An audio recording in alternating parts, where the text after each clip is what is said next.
Hello, and welcome back to Light Father, Light Son, Season 3, Episode 5. Yes, we are back. Sorry, we've been incredibly busy, but we are now back doing some more content for you guys. And as you've probably guessed by the title of this one, it is quite a big family milestone, wasn't it? Oh, yes. Keziah, my daughter, your sister, getting married. Wedding of the century. Little bit of a family debacle, wasn't it? You know, it was actually an amazing day. And we've obviously, as a lot of people asked for at the wedding, they were like, "Oh, you should do an episode about it." So here it is.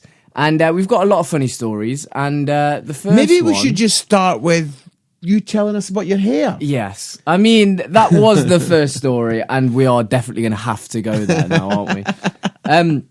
So yeah, I mean, it didn't go well. Let's be honest. It didn't go brilliantly, and it was mainly because I sat down and the main barber literally was like, "Right, this guy's going to cut your hair. You've got to tell me exactly what you want," because he doesn't speak any English. Oh, which was the first moment where I was a bit. What's that? I can hear alarm bells. Yes. That's what I can hear. You can very much hear them. They are ringing loud and clear. So yeah, I mean, I only wanted the sides and back done. Oh. And he literally turned my chair so I couldn't see the mirror. And he absolutely went for it. Oh. And I literally now look like Sonic the Hedgehog. I had that moment in my life. I've not had this a lot with you because you are a very gifted, talented human being. I love dearly. I think that's the first time we've ever complimented each other. ever. Not ever. The new and improved, but on the show, Father, maybe Son. it is, yeah. But I had to do that thing, the X Factor. You know, I mean, obviously X Factor is no longer with us. Yeah. I don't know if you've heard about that, but it's gone. But you know that thing where mum's told the daughter her whole life that she can sing, and then she goes on that, and Simon Cowell says, "You can't sing." Yeah. And the girl's like devastated because her mum's literally lied to her whole life since she was a baby. Yeah. Her mum's just been like, "Oh, you sing like an angel." I'm struggling to see how this is relating to my haircut at the moment. You sing like an angel. Well, maybe an angel that's been tortured. But anyway, okay. I kind of feel like when you came in, because you came in and you're like, "Oh no." Like, it literally was it the day before the wedding? I mean, it was very... The day before. The day before. There's not much you can do then. I had to lie, because you were like, "It's really bad, isn't it?" And Mum and me were literally going, no, listen, no. And we were both looking at each other like, that is horrendous. Well, but the worst bit is that I got loads of compliments on it. And it's that thing of in my head, I was a bit like... Is there literally everyone's looked at it and gone, ooh, this isn't Do you think good. everyone during the whole wedding was just going like, "Oh, I need to tell Jordan his hair"? I think it's like a secret WhatsApp that's gone out, which is compliment his hair. He's not doing well. Do you know what I mean? Yeah. The best man's telling everyone, "Listen, Jordan's had a shocker, so make sure." No. To be fair, in all fairness, once you'd got a bit of product on it and you'd kind of. 2 litres of gel in it. It literally sticks up. When you were wearing that motorbike helmet the whole wedding, it looked amazing. I mean, it looked like Sonic the Hedgehog. Nah, you actually did pull it off, but the day before, I was genuinely like, oh no. Well, I think it's like, I mean, obviously we've done 2 years of lockdown, 2 years of literally no haircuts. So it's been really long. And when this guy, he literally took a machete to it. Like he's absolutely destroyed it. Destroyed it. And it was literally that moment where I looked around and was like, oh wow. I look like an army general. like a really dweeby army general that's not really, like, he's failed his police cadet, like. Let's just say, we didn't have to fight any women off you. There was there was no cue, "Can I dance with Jordan?" That's all I'm saying. The cue for that and the buffet were very different. Yeah, also, the other thing I find, obviously, can we just say, if you got a Tamsin, my wife, your mum, doing this show, it would be a very different slant on the whole day. We're giving you the kind of masculine dad of the bride, brother of the bride kind of side, aren't we? We're giving it is all very, very, but I have to say, just you and me looking at each other. So the night before the wedding, Keziah, my daughter, is very, very, she's got a lot of friends. Mm-hmm. So she had 2,718 bridesmaids, didn't she? Okay. She had more bridesmaids than... She did. She had a lot. I mean, she had a lot. And obviously, a lot of them were here the night before the wedding. And I can just, I mean, you, I legged it. I was out the house as quickly as. I have never seen you move so fast. You were gone.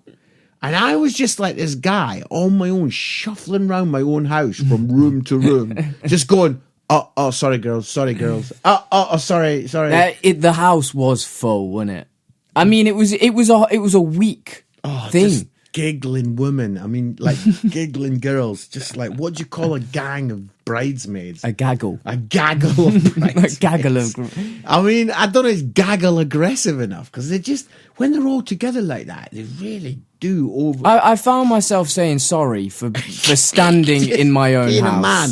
I'm sorry, I'm a man. Sorry, I'm a male. I'm literally sorry. I'm sorry. I mean, but it was an amazing week, literally, and I'm saying week because... Oh, yeah, don't think we're going to give you just the day. People have thought, it'd be nice to hear a few things about the day. We're nowhere near the day. Yeah. Well, let's start Monday the 23rd, 3 months ago, when it all kicked off. The listener needs to hear that basically you got, being the brother of the bride, there is great advantage. They would start chatting about the wedding. You would just go. And I mean, you wouldn't even pretend that you just get up from the table and leave the room. Sometimes the house, sometimes the country. I mean, you were like, I'm not in this. Well, there's so many times you can talk about the logistics of how the ice cream man's going to get there. It was a lady. Sorry. It was a lady. But... like, there's so many little tiny details that I do not care about. And I'm not gonna... like, even on the wedding day, I'm there like, I'm not bothered. I mean, obviously, there are different styles of how you deal with this. And I'd really like to know how you'll deal with it, because I obviously was the guy that Tamsin, incredible woman, her and her mum basically sorted our wedding, and I sort of turned up in a kilt and said, I do, and even that I slightly screwed up. I mean, I don't know I think you potentially might be like that, but then Gideon, who's like Keziah, he's been in every detail. He loves a detail. I mean, to say I was getting spreadsheets of how to walk into the church. The thing is, you're not. That sounds like it should be a gag, and it's not a gag. It's not a gag. He loves a detail. I mean, I was literally getting step-by-step instructions. He's a man. This is how you breathe in, and this is how you breathe out. He didn't teach how to breathe. We want all the ushers breathing simultaneously. No, but I mean, the groomsmen, to be fair, were unreal. Oh, they were literally. They were great. I don't know. It was. If you wanted someone removed from that wedding, listen, if anybody had kicked off, it was literally a case of I would have just had to go over to the ushers and be like, that guy there, he needs to go. And I don't know what they would have done with the body.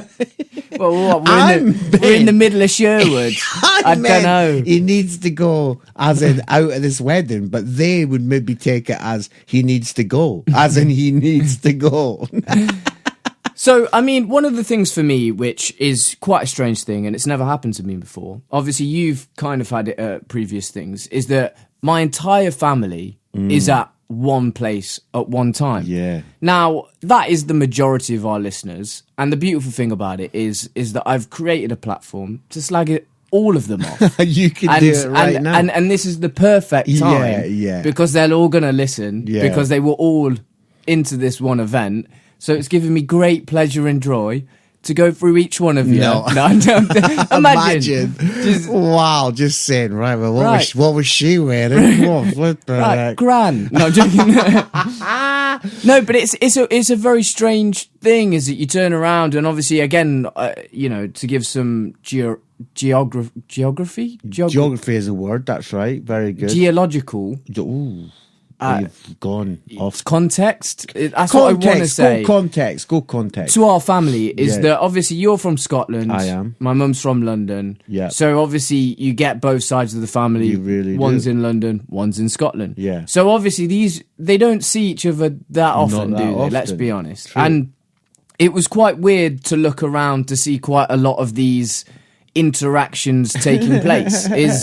You look around and there is an uncle talking to one of your mates, and it's a strange. Funny. That is funny. It's one a of your strange mates thing. Chatting to Grandad, which brought quite a lot of hilarity. for way too long. Yeah. And there was like a lot of little visual jokes that we like, and that is that obviously Scotland, the kilt is worn at these ceremonies. Yeah. And Keziah's husband, Gideon now, he is Nigerian. Yes. And so there was obviously a little bit of, we wanted all the cultures involved. Yes. And one of the greatest moments that gave us was you look across and there are people in kilts absolutely smashing jollof rice.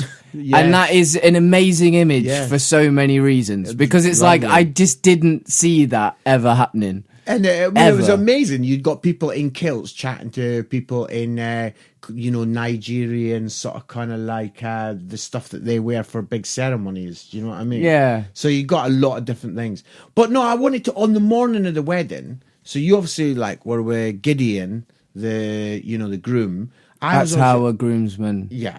That's how that job works. Just to say, everyone, Jordan was a groomsman and he did jack all the I did jack all. I mean, I loved it. The other groomsmen were literally amazing. And my son Jordan just was all you ever saw Jordan doing was just chatting to people and being like a proper geezer. He just a little geezer, mate. No work, mate. I mean, the other ushers were literally, it was like a full-time job. I helped get everybody in place to cut the cake to make sure I got a bit of the cake. Very well. The applause is around. Thank you very much. But no, what I was going to say, which I think is also funny, is that on the morning, obviously, everybody leaves the house in taxis and stuff. And then it's Keziah, the bride, and me in a car. And we're driving into the church. And I thought of this, I mean, you know me. I mean, even people that are listening, they know me. I don't think these things through very well. But I had actually thought this through. I thought, I can't do like a big speech in the car going to the church to my daughter who's just about to get married, like a full-on sort of Keziah, you've been an incredible daughter, I love you, you're a precious soul, whatever. Because I'm thinking, I'm going to start making her cry, then like her mascara or like makeup and all that should take in 5.5 days to get ready. I thought, do you know what I mean? So we're in the car and we're literally on the way to church and we're talking we are literally talking about the weather. We're literally chatting about, have you seen that red car over there? Yeah. It's so bad that the driver of the car thought, I don't think these two know each other very well. It's to keep it light. Do you know what I mean? To make sure that the ceremony went well. I think the driver genuinely mistook that to be, I think she's just meeting her dad for the first time. I think this is like one of those weddings where dad's just like come in. Dad's not been around. Dad's not been around.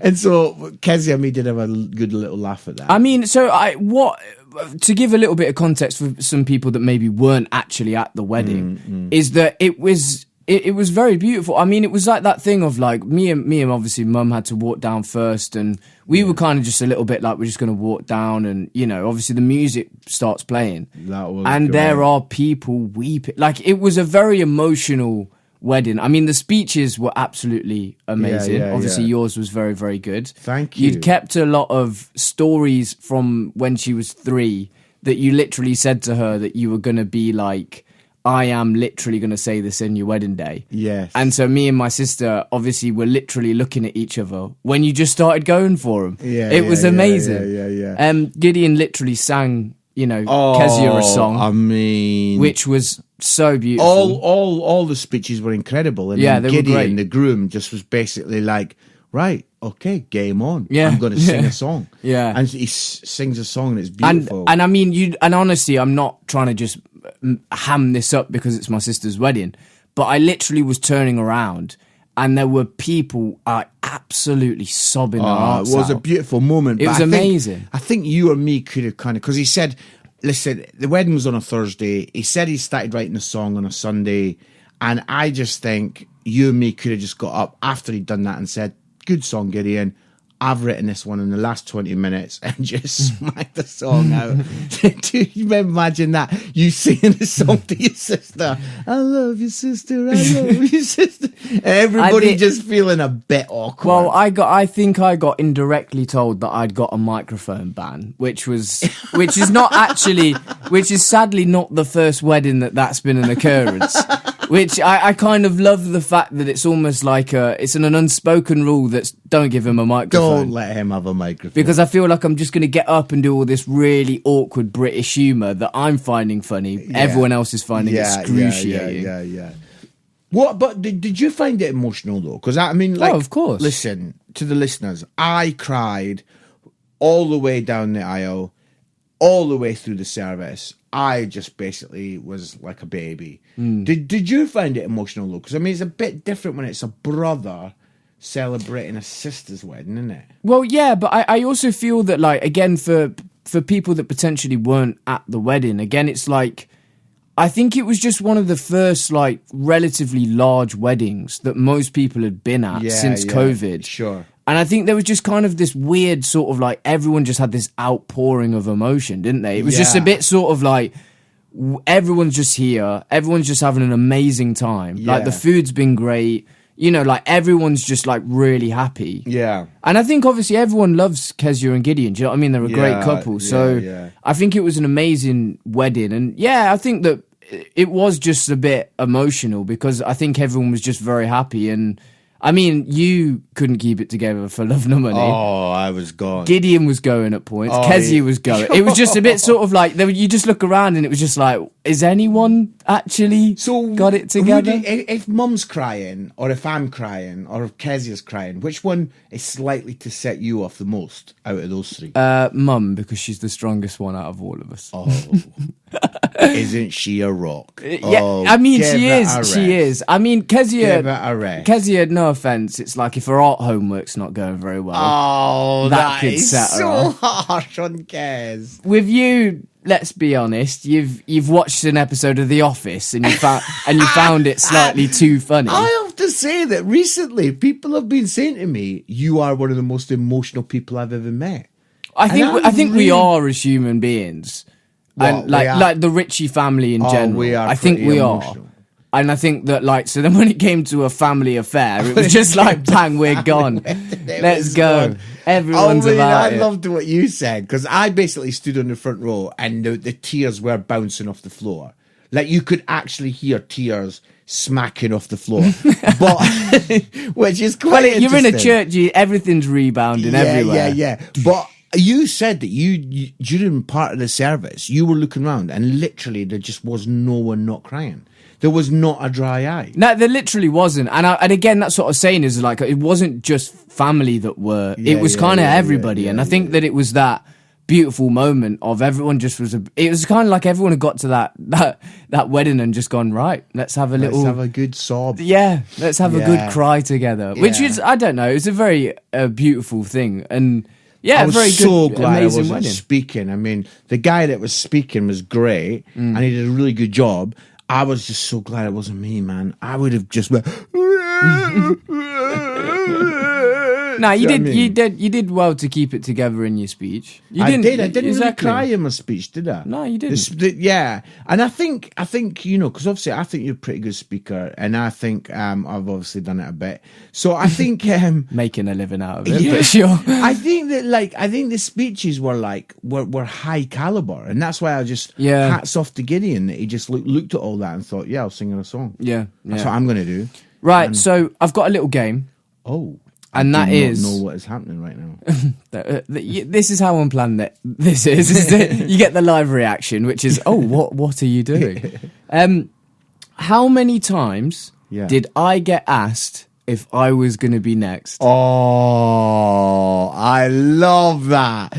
People literally just go, oh, Jordan's not got a wife. Well, I mean, so again, a little bit of context is that I'm 25 now, and, you know... She's 23, 22? My sister's 22 and just got married. Yeah. So, and again, a lot of people coming up to me and being like, oh, bet this leaves a sour taste in your mouth that...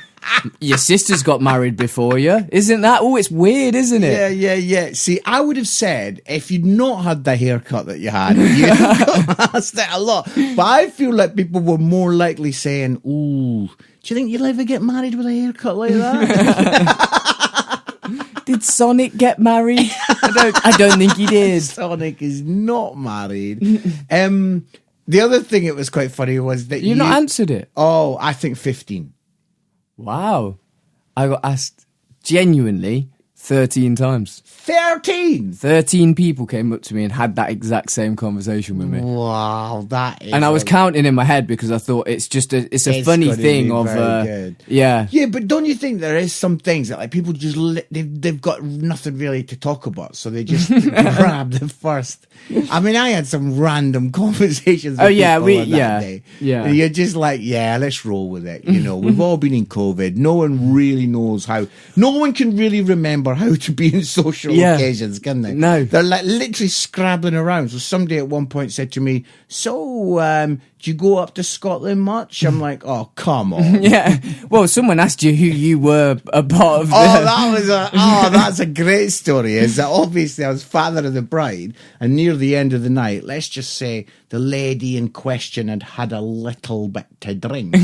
And she, we were doing the sparklers for Keziah and Gideon at the end, and basically she just turned to me and she goes, so what have you got to do with this wedding? And I'm like, I've paid for it. Yeah, love. exactly. I've paid for it. You know, it's like she's like looking at me as if to say, what are you doing here? And I'm like, well, what are you doing here, love? Yeah? No, but you're very right. It's like, I mean, even us trying to start this podcast, like, I feel that social interactions and social things at the moment are still in quite a funny place, aren't they? I 100% agree. Like, we forgot how to podcast for a couple of minutes. Oh, we've had 4 starts. I know. I wanted to get the intro right. All right. You did. Yeah, you did. Yeah, but it's a funny, and again, obviously, you're in that place, not seeing a lot of those people for a while, and a lot of random conversations to be had. So basically, the wedding only happened a few weeks ago, but you've still not had your hair cut again, have you? So part of the reason this podcast... this has become a running joke, hasn't it? Part of this podcast went wrong was because I kept on speaking to his head, because I thought it was a microphone. The thing is that I've got... Oh, we're going into it. So I've got very, stringy hair, so it just sticks up. It's gone so short, it just sticks up. And I'm literally going to keep in hiding until I've grown it back to that beautiful length. Before you go back to the barber. Yeah. Just well, I'm going to go soon and just say to someone, please sort it. Please. Sort it. Can you just make me look like a human being? Can you just make me look like a normal part of civilization? Yeah. Did you feel at the end of the night, like, did you feel proud? Did you feel a bit sad? Did you feel... Genuinely, I just felt very happy. Yeah, I think, I love my sister. She's one of the closest people to me. And, she's just... Again, if anyone knows her that's listening, it's just she's just such a beautiful soul and makes you just feel amazing. Yeah. And she just gives out so much of her time and energy. So then when it was kind of it's a day about her, I think everyone wanted to just sort of repay that. Yeah. And just sort of give her the day that she deserved. And it couldn't have gone any better. She did look amazing. And she did. She's just she looked great. She's a great... Yeah, it was. You're right. There was just funny things when you just sit next to her and you just got her, because she had her friend, her bridesmaid, did a speech and it was just so good. But it was also just capturing all of Keziah's little quirks and the things that which she's got a few. She's got a few. Yeah, she walks funny. But, she's got a weird walk. It's like a speed walk. It's like the marathon. Oh, the marathon. It's like going to the Olympics. That is great. That's good. So we're hoping to maybe like continue on with the podcasts. I mean, we're hoping. Because, yeah. Well, listen. It's just that we just had nothing to chat about, didn't we? Well, yeah. Let's be honest. I would say to Jordan, let's do a like father, like son. He's like, Dad, I've got literally nothing has happened in my life for 5 weeks. Well, but then that was the case, and then all of a sudden, for the last 4 or 5 months, we've been struggling to genuinely get a time together. I know. It went from absolutely nothing to yeah. Oh my goodness, I'm at way too many events. Yeah, exactly, and we couldn't do it. But we're back. We're back. We're back and better, stronger and better, stronger, better, butter. Yeah. Butter? I have no idea. Giving amazing quotes just like that for the listener. Stronger, better butter. Good. That's never going to make it as the Olympic slogan, is it? It's not. Stronger, better butter. So basically, I think the last thing I want to say is we had an amazing wedding day. We got loads of pictures taken, and we had a lot of emotion. They love a photo, don't they? Wedding pictures. I mean, they're going to look amazing. But flipping heck. I think that's the maybe there might be some guys that love getting a picture. I'm so over getting my picture taken. Oh, I don't know. I'm a bit sort of like, I'm a bit picky. I'm a bit like, if I know the photographer's quite good, I know the setting's quite good, I know they're going to make me look quite good. I'm going to be honest. I'm up for it. But when it's on your grand's mobile phone that she's had for 100 years. Yeah. The other thing, and lastly, we're close to the end, but the other thing, everybody knows about weddings that you basically don't get fed until midnight. I mean, it's really like you're literally everybody's really hungry. And I've got this little trick in my suit pockets. I just have loads of food. So I honestly, if I'm at a wedding, I will have like a full meal. Is this Mark's top tips to survive full a wedding? Meal in my pockets. I will. I'll have a Big Mac in one pocket and I'll have like a kebab in the other. I'm there because I'm thinking we're going to get hungry here because the food ain't coming for a long time. But when it's your daughter's wedding and you've got to look smart, you can't have big bulges coming out your pockets of like your suit jacket kind of like kebab kind of. Oh, that's the father of the bride. He's just having a quick donut. He's having a quick donut around the side. Not, some weddings, it's like, he's having a fag round the side. It's me with like just lettuce and that red onion just coming, just dripping out my mouth. Go, is there any chance I could get you for a picture? Oh, just wait there. I've got a bit of chili sauce on my cheek. Yeah. So you've painted a very vivid picture. I'm sorry about that. But yeah, top tip from weddings. Let's finish off by doing that. 2 top tips from weddings. I would say always have food on you. Always. Because you're not going to eat for a long time. Yeah. No, that's number 1. And my second one is like, just like have your phone with you to look at the scores because there's just so much dead time. I mean, you literally... Are you saying there's so much dead time at your own daughter's wedding? They just, what are we doing now? We're standing around here for a bit. I did get, someone came up to me and they did just say, he was like, it's the problem with having a wedding on a Thursday. Is there's normally football on to keep us all going.